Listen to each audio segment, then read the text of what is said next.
अब हम लोग चूंकि वर्ल्ड हिस्ट्री पढ़ रहे तो वर्ल्ड हिस्ट्री का पाठ्यक्रम लिख लें कि वर्ल्ड हिस्ट्री में पढ़ना क्या है।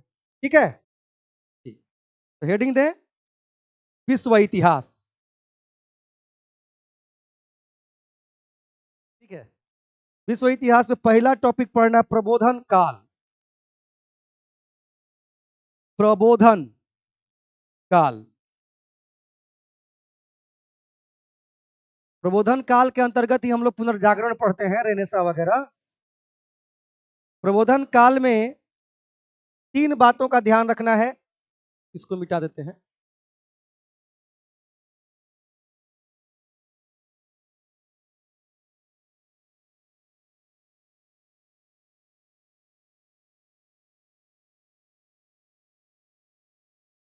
प्रबोधन काल में 3 बातों का ध्यान रखना है।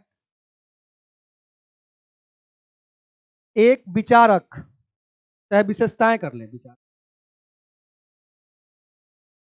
विशेषताएं। और दूसरे टर्म में देखेंगे विचारक और इसका प्रसार।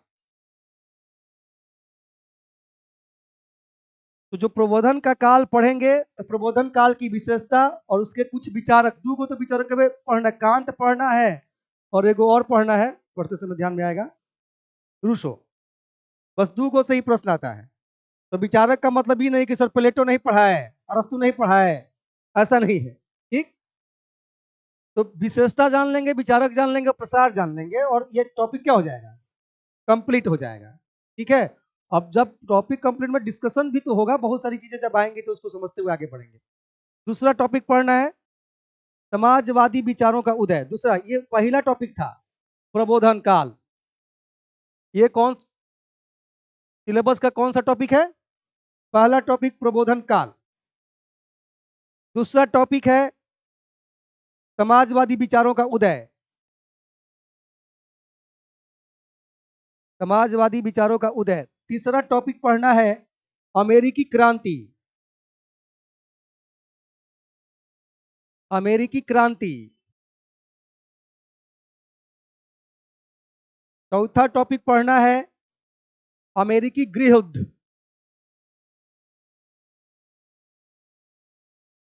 अमेरिकी गृह युद्ध। पांचवा टॉपिक पढ़ना है फ्रांस की क्रांति। फ्रांस की क्रांति। छठा टॉपिक पढ़ना है औद्योगिक क्रांति। औद्योगिक क्रांति। देखिए, कोई भी विषय स्टार्ट हो, अगर आप पढ़ने के मूड में हैं तो पहला क्लास जरूर किया कीजिए। अब पहला क्लास नहीं करता, फॉर्मेट पढ़ा पढ़ा देंगे, फिर बीच में आइएगा हमसे पूछते हैं कि सर फॉर्मेट। और बीच में धारा में जब हम लोग चलने लगते हैं तो फॉर्मेट का टेंस याद रहता है कि फॉर्मेट पढ़ाएंगे। अब फॉर्मेट अभी इसका इंतजार कीजिए जब फिर से नया सेगमेंट शुरू होगा। तो कोशिश करना चाहिए कि पहला क्लास छूटना नहीं चाहिए किसी से भी। पहला क्लास में सारा फॉर्मेट क्या है नहीं है सब तैयार हो जाता है। और सेकंड, अब कहीं से भी बीचों में पढ़ेगा तो पता चल जाए कौन फॉर्मेट का कौन सा सिलेबस का कौन से पार्ट का पढ़ाई पढ़ रहे हैं। सातवां हो गया, हो गया ना 6 गो, औद्योगिक क्रांति। सातवां चार्टिस्ट आंदोलन। चार्टिस्ट।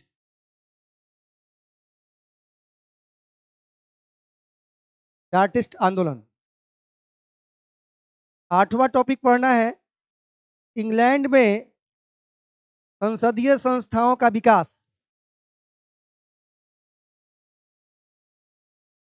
इंग्लैंड में संसदीय संस्थाओं का विकास।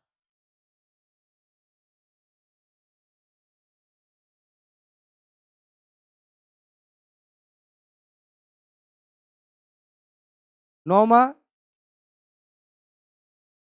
इटली का एकीकरण।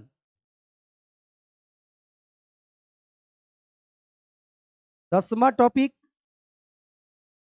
जर्मनी का एकीकरण। 11वां टॉपिक पूर्वी समस्या।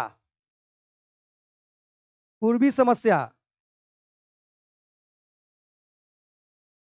12 नंबर टॉपिक प्रथम विश्व युद्ध। प्रथम विश्व युद्ध।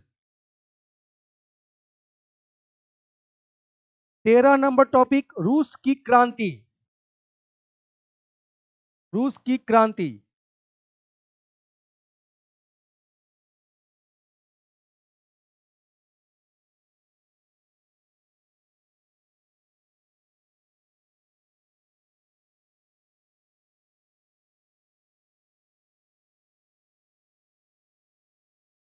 चौदह नंबर टॉपिक, फांसीवाद एवं नाजीवाद। फांसीवाद एवं नाजीवाद मतलब क्या हो गया? फांसीवाद मतलब मुसोलिनी और नाजीवाद मतलब हिटलर। नेक्स्ट, द्वितीय विश्व युद्ध।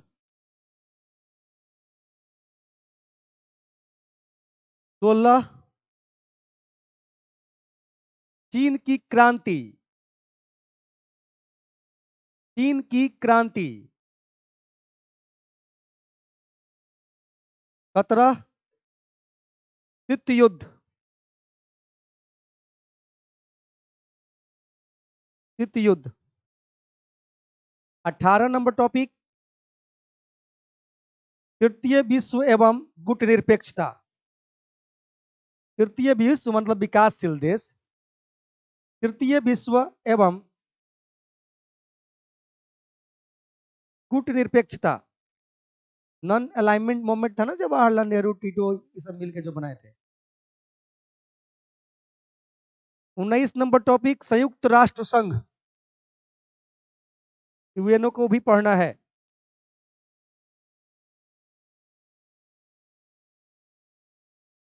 नेक्स्ट है यूरोप का एकीकरण। 20 नंबर टॉपिक, यूरोप का एकीकरण, जिसमें हम लोग नाटो एवं यूरोपीय संघ पढ़ेंगे।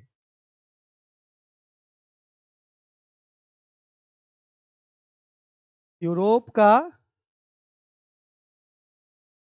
एकीकरण जब पढ़ेंगे, इसमें हम लोग नाटो के बारे में पढ़ेंगे और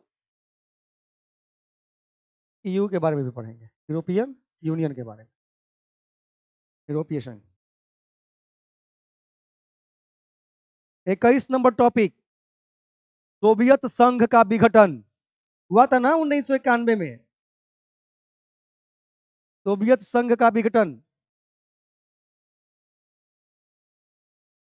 22 नंबर, उपनिवेशवाद एवं औपनिवेशिक मुक्ति। उपनिवेशवाद एवं उपनिवेशिक मुक्ति।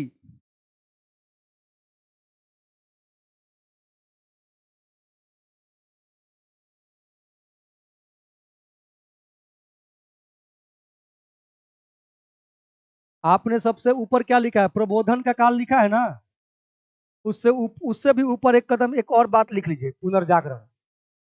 कहीं जगह हो तो हम एक टॉपिक स्टार देके लिख दीजिए। बिना पुनर्जागरण के कुछ नहीं होता है।